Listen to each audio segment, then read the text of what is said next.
70 kilometre चलिकी Guwahati मंदिर पहुँचिकी रुमाल भीतर बांधिकी किसी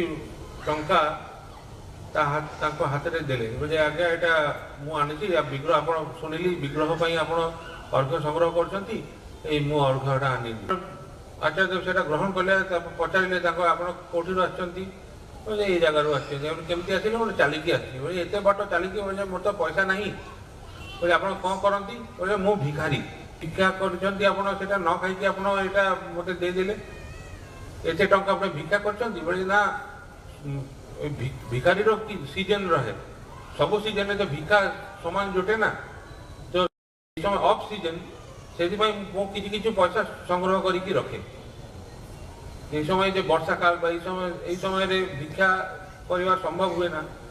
से समय किसी पैसा संग्रह करके रखे तो से पैसा संग्रह कर शुणिली आप विग्रह अर्घ संग्रह कर तो मु भाविली जे यही टंकार मो कौन है केते दिन जीव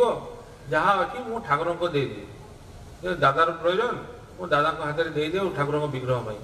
तो मु चलिकी आसिली 60-70 किलोमीटर चलिकी आसिली आप हाथ में मु दे तार सर्वस्व से देदेला तार कौन सी अफसोस नहीं परदिन कौन खाइबे से कौन करेंगे तार ठिकाना नहीं देकी से तृप्त से एकदम संवर्धित से परिपूरित यही परिपूरित भावटा अंतर भावटा एटाई हচ্ছে असल खाइबा न खाइबाटा और भल बिछना शोइबा न शोइबाटा सेटा किंतु असल ना सेटा आज अच्छी काली न भी रही पारे सेटा परिस्थिति पर निर्भरशील।